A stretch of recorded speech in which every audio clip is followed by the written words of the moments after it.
There were fireworks the very first night. Things that you should be afraid of, perhaps, for they might remind you of other more horrible things, but these were beautiful rockets that ascended into the ancient soft air of Mexico and shook the stars apart in blue and white fragments. Everything was good and sweet. The air was that blend of the dead and the living, of the rains and the dusts.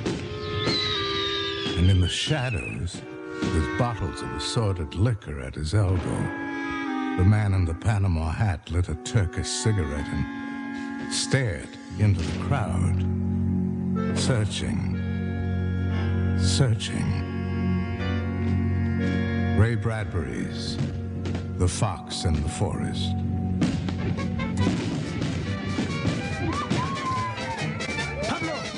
Pablo, mira los cohetes. Llama a tu mamá y a tu hermana y diles que salgan y que vengan a ver.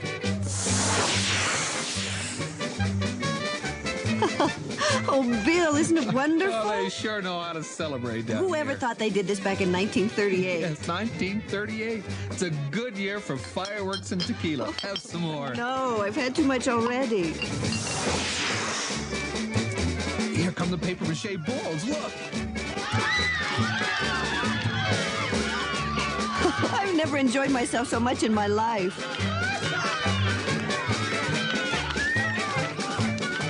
It's amazing. It will go on, won't it? Sure, all night probably. No, I mean our trip. Of course it will. I've got enough traveler's checks for a lifetime in Mexico. Enjoy yourself. Don't worry about They it. could find us. Forget it, Susan. They won't find us here. Never? Never.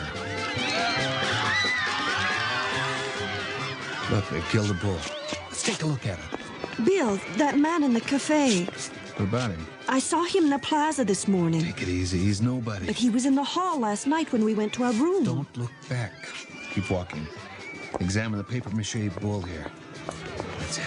Do you think he's from the searchers? They couldn't follow us. We were too careful. What if they did? What if he followed us back through 200 Watch years? yourself. Keep looking at the bull. You'll be all right. I need to sit down. Not out here. Let's go in the cafe and drink right in front of him, so if he is what we think he is, he won't suspect a thing. No, I can't. We've got to. Come on now, inside. And so I said to David, well, that's ridiculous.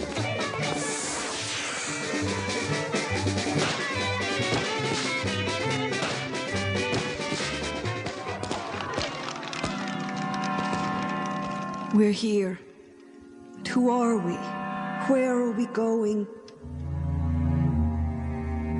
My name is Anne Kristen. My husband's is Roger. We lived in the year 2155 AD in a world that was evil. A world that was like a great black ship pulling away from the shore of sanity and civilization, roaring its black horn in the night, taking 2 billion people with it, whether they wanted to go or not, to death, to fall over the edge of the earth and the sea in radioactive flame and madness. And then one blue April morning, the phone call.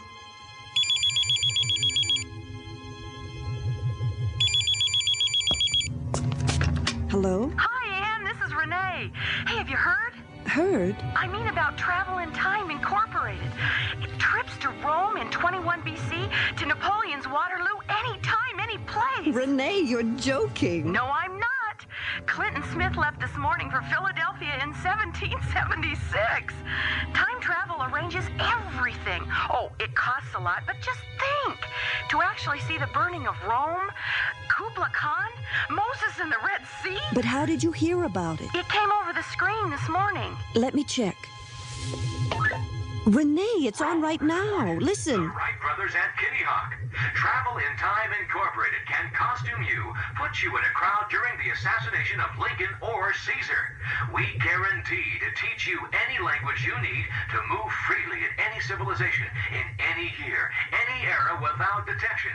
Latin, Greek, Ancient American Colloquial. Take your vacation in time as well as place. For information on this exciting new Oh, Renee, it sounds wonderful. Tom and I leave for 1492 tomorrow. They're arranging for us to sail with Columbus. Oh, isn't it amazing? It's unbelievable. What does the government say about this time machine company? Oh, the police have an eye on it. Afraid some people might evade the draft and run off and hide in the past. Everyone has to leave a security bond behind. You know, his house, his belongings, to guarantee return. After all, the war's on. Yes. They won't let anyone forget the war. Anyway, when I heard about this travel in time, I called Tom up at the office and told him all about it, and he was as amazed as I was. Here was the chance that Roger and I had talked and prayed about for so many years. To run away from his work at the bomb factory and from mine at the disease culture unit. To run for centuries into a wild country of years where they will never find us and bring us back to burn our books, scald our minds with fear. So we ran, my husband and I. Roger, Kristen, Roger, Kristen. Roger Kristen. Mr. Roger Kristen, isn't it? I'm afraid you're mistaken. Mr. Kristen, you did not pull your pant legs up before you sat down. You've got the wrong person. My name's not Christler. Kristen. I'm William Travis, and I don't see what my pant legs have to do with you, Mr. Sims. May I sit down? Well... Let me apologize. I thought I knew you because you did not pull your trousers up. Everyone does. If you don't, the trousers bag quickly. Very interesting, Mr. Sims. I'm a long way from home, Mr. Travis, and in need of company. Mr. Sims, we appreciate your predicament, but, well, we're tired and about ready to head for our room. We're leaving for Acapulco in the morning. Oh, charming spot. I was just there, looking for some friends of mine. Oh? And did you find them? No, I'm afraid not. But I will. Oh, is your wife feeling ill? Oh, it's nothing. Well, good night, Mr. Sims.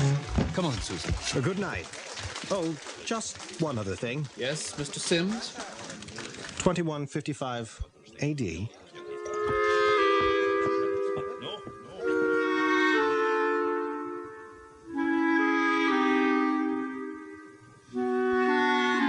What nerve! Him sitting there looking us up and down like animals, smoking his cigarettes, drinking his drinks. I should have killed him then. Bill. Oh, I'm sorry. I'm just upset. Look, why don't you lie down? I'll get you something to drink. He even had the nerve to use his real name on us. Sims, the chief of the searchers.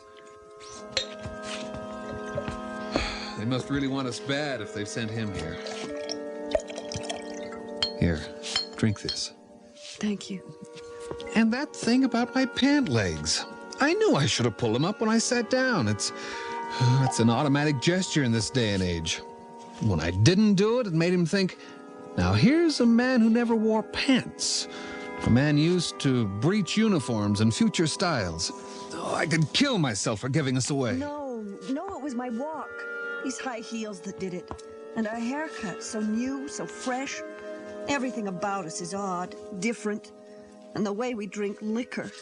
Anyone could tell we're not used to that. Liquor and cigarettes. Everything we can't get in the future. It gave him away, too. Did you see all the bottles on the table he was sitting at? He's still testing us. He's not positive of us, not completely. We can't run out now. We'll have to go to Acapulco leisurely. Maybe he is sure of us, but he's just playing. I wouldn't put it past him. He's got all the time in the world. Well, he could dally here for weeks and bring us back to the future 60 seconds after we left it. He might keep us wondering for days, laughing at us. They won't make a scene, will they? No, they wouldn't dare. Their only chance is to get us alone in front of that travel machine. We'll stay in crowds then. We'll never be alone. We'll make 1 million friends, visit markets. We could pay the chief of police to protect us until we find a way to get rid of Sims and escape. We could change our clothes and disguise ourselves as Mexicans, even... Shh. Listen. There's someone in the hall. Shut off the lights.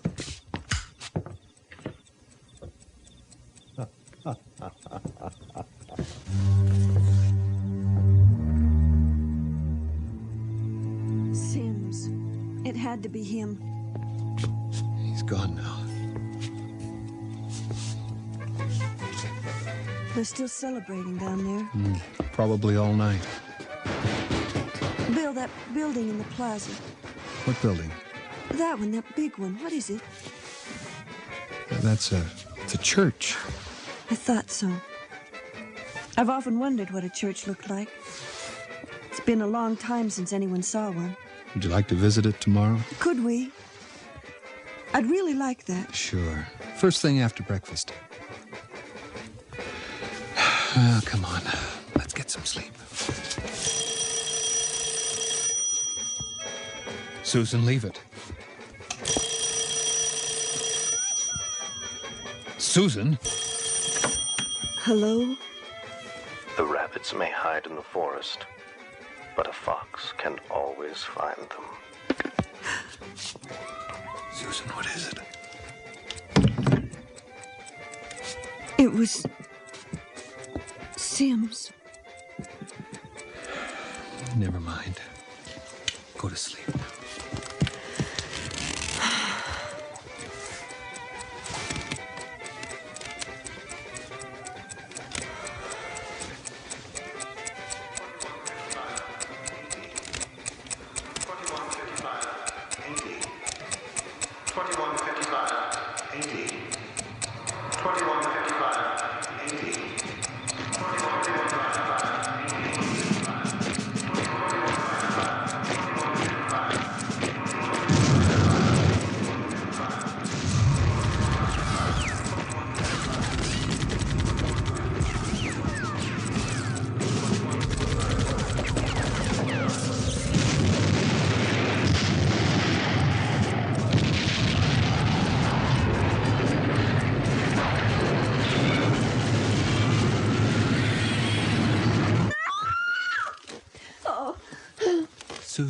Susan, wake up, wake up. Oh, Bill, I was dreaming. I know.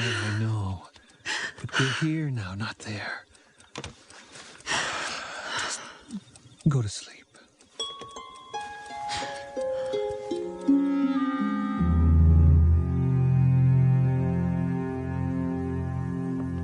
Senor, your breakfast. Thank you. Ooh, I hope these eggs are as good as they smell. It still amazes me. Fresh ham and eggs anytime you want them. Sounds like a traffic jam out there. Wonder what it is. Oh, senor, you have not heard? An American motion picture company is here making a movie on location. A movie, huh? Sounds interesting. Let's watch them. What do you say? Well... Come on, let's watch them film. Get our minds off everything. They say primitive filmmaking was really something. We can go to Acapulco later, okay? Sure, why not? Sue, here comes Sims down the stairs. Smile at him. That's right. Oh, he can't do anything with all these people around. That's right. He can't, can he? Of course not. Look, here come the actors. Maybe I could hire two of them, dress them up in our clothes, have them drive off in our car, and let Sims follow them. While he's chasing them, we could make it to Mexico City. Take him years to find us there. Do you think we could? Watch it. Hey, American tourists. I'm so sick of seeing Mexicans I could kiss you. Come and eat with us. Well, come on. Misery loves company. I'm Misery, and this is Miss Gloom. Hi. And Mr. and Mrs. Boy, do we hate Mexico. We all hate it. But we're here doing some preliminary shots for a film. Oh, I see. Yeah, the rest of the crew gets here tomorrow. My name's Joe Melton, the director of this epic. How do you do? I'm Bill Travis. This is my wife, Sue. Glad to meet you. Boy, ain't this a country? Funerals in the streets and people dying. Come on, move over. Cheer us up. Sure, we've got room. Bill, here comes Sims. Who's Sims? Mr. and Mrs. Travis. I thought we were breakfasting together, alone. Sorry. Sit down, pal. Any friend of theirs is a pal of mine. Thank you, Mr. Melton, Joe Melton. Hey, waiter, how about some service? Muy bien. I hope you slept well, Mr. Travis. Did you? I'm not used to spring mattresses, but there are compensations. I stayed up half the night trying new cigarettes and foods. Oh? Yes, fascinating. A whole new spectrum of sensations, these ancient vices. Ancient vices? What do you mean? Always play acting. It's no use. Nor is the stratagem of crowds. I'll get you alone soon enough. I'm immensely patient. Say, is this guy giving you any trouble? It's all right. Say the word and I'll give him the bum's rush. Hey, waiter, I'm starving. Sí, ya lo tengo. Let's come to the point, Mr. Travis. It took me a month of tracing you through towns and cities once you left New York, and all of yesterday to be sure of you. If you come with me quietly, I might be able to get you off with no punishment, if you agree to go back and work on the bomb. This guy's a real talker, ain't he? Think it over, Mr. Travis. You can't escape. We don't know what you're talking about. Stop it. Use your intelligence. You know we can't let you get away. Other people might get the same idea. We need people. To fight your wars? Bill. It's all right, Susan. We'll talk on his terms now. Excellent. Really, you've both been incredibly romantic running away from your responsibilities. Running away from horror. Nonsense. Only a war. Wait a minute, what are you guys talking about? Only a war. Half the world dead of disease bombs. Nevertheless, the inhabitants of the future resent you two hiding out here. Dying people love to know that others die with them. Death loves death, not life. Well, not us, Sims. The longer you keep me waiting, the harder it will go for you. We need you on the bomb project. Return now, no unpleasantness. If you wait, we'll force you to work. Then we'll try a few disease cultures on you, Mr. Travis. I have a proposition. I'll come back with you if my wife stays here. Bill! That's my offer. All right. Meet me in the plaza in 10 minutes. I'll be sitting on the bench by the tree. Pick me up in your car and we'll drive to a deserted spot and have the travel machine pick us up there. Bill! It's all right, Susan. It's settled. One last thing, Sims. Last night you could have gotten in our room and kidnapped us, but you didn't. Shall we say I was enjoying myself? I hate the thought of giving up this wonderful atmosphere, this vacation. I shall regret leaving it all behind. The plaza, then.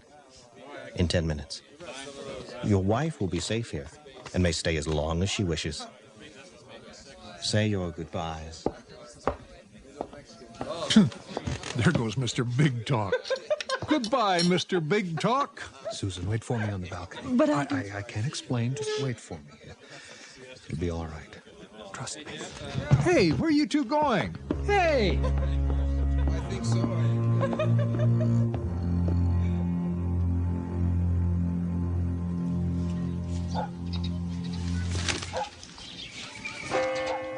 Hmm. 10:30. Come on, Mr. Christian. I mean, Mr. Travis. You've got a date with a bomb. Good. Right on time. This was easier than I thought. What? He's crazy. No, no, no, no!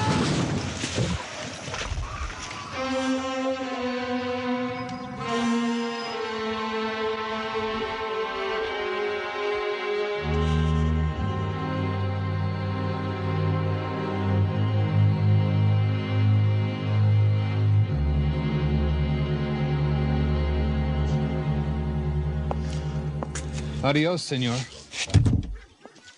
Will they want to see you again? No, we went over it and over it. It was an accident. I lost control of the car. Oh, I wept for him. I hated to kill him. I've never wanted to do anything like that in my life. They won't prosecute you? No, they talked about it, but no, I talked faster. It was an accident. It's over. Where will we go? Mexico City? Car's in the repair shop. We'll be ready at 4 this afternoon, then we'll get in it and go. Will we be followed? Maybe Sims wasn't alone. Well, at least we'll have a little head start on them anyway. Hey, Bill, Susan. Oh, hi, Joe. I heard what happened today. That's a rotten shame. You okay? No, I'll be fine. Well, you ought to get your minds off it.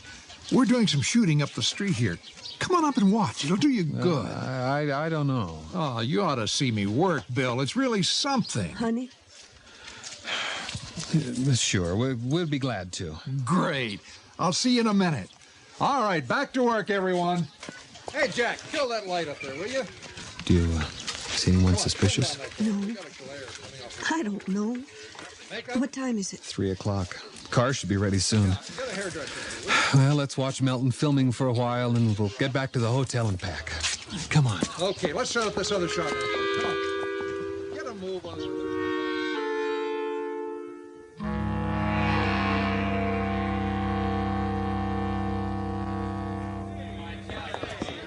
Boy, what a day, huh? Hey, Bill, Sue, what'd you think of that scene we shot? That was fine. Fine? It was a Rembrandt. What do you mean, fine? You folks going upstairs? Oh, we've got to pack. Our car's almost ready. Well, I don't know about you, but I'm parched. Come on up to my room for a drink. What do you say? Well, maybe one. Great! Come on, everyone. The drinks are on me. Watch the time. Let me know when it's 4. Come on in, you two. What do you have? Martini? Beer? How about some champagne? Sounds wonderful. You got it, pretty gal. Here we go, Bill, Susan. Bottoms up. Cheers. Hey, no long faces. Drink up. Here's to a very beautiful lady, lovely enough for films. I might even give you a test. I mean it. I can make you a star. And take us to Hollywood? Well, of course. Get out of Mexico for good. Hey, wouldn't she be a knockout? Could be just what we're looking for. A little change in our lives. Sure. Have some more champagne. Sounds too good to be true. Let me refill that, Bill. What kind of film would my wife be good for?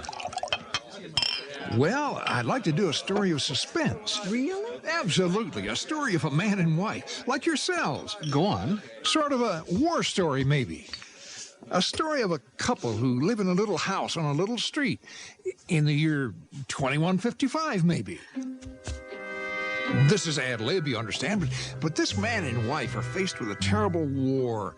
Superplus neutron bombs, censorship, death. And here's the gimmick. They escape into the past, followed by a man they think is evil, but who's only trying to show them what their duty is. You dropped your glass, Bill. But you must hear the rest of the plot. This couple take refuge with a group of film people whom they learn to trust. Safety in numbers, they say to themselves. Ah, that's a fine wine, don't you think? Well, this man and woman, it seems, don't realize how important they are to the future. The man especially is the keystone to a new bomb metal. So the searchers, let's call them, spare no trouble or expense to find them and take them home, once they get them totally alone in a hotel room where no one can see. Strategy, Bill, strategy.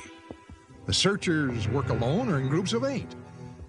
One trick or another will do it.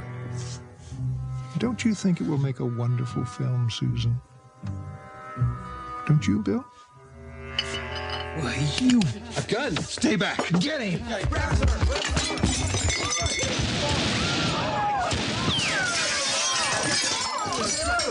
That was a stupid move, Mr. Christian. You only made matters worse. Someone's coming. Let me in! Open the door! The manager... Give up, Melton. It's too late. Nonsense. We've got all the time in the world. Switch on the camera. The camera! Bill, the machine's in the camera! Clever, don't you think? Say goodbye to Mexico, Mr. and Mrs. Kristen.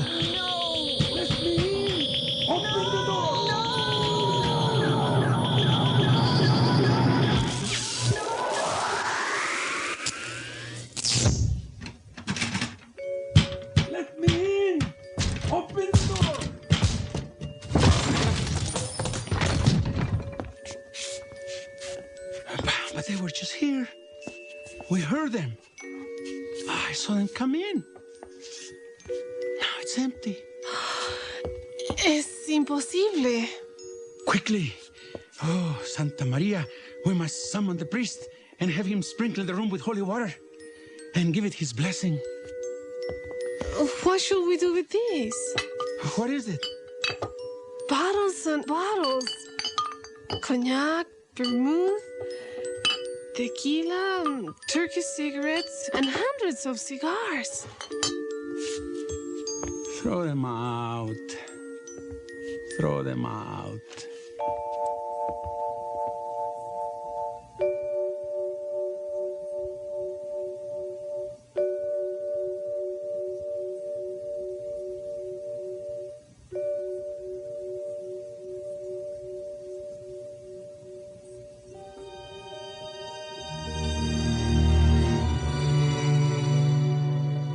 The Fox in the Forest was adapted from the story by Ray Bradbury.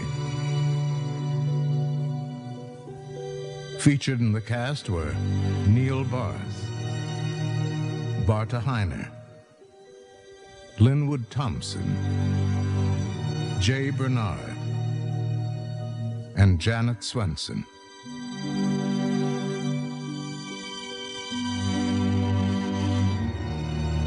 Original music by Roger Hoffman and Greg Hansen. Production assistant was Patrick Mead. Associate producer was Jeff Rader. Bradbury 13 was created, produced, and directed by Mike McDonough. Executive producer was Dean Van Eitert.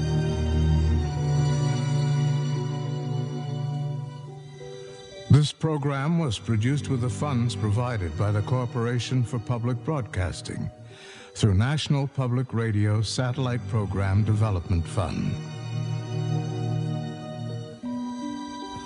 The program was produced by Brigham Young University Media Services, which is solely responsible for its content. This is Paul Frees speaking.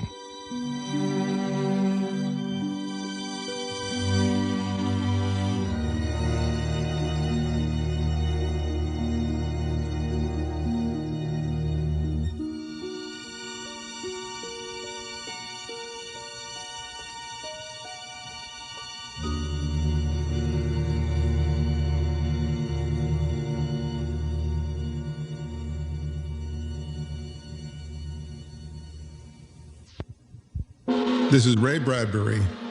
Join me for the next 30 minutes on a tour through time and space. Come along to the far future. Follow me into a strange past with stories that almost could be or might have been. Real or unreal, this is Bradbury 13.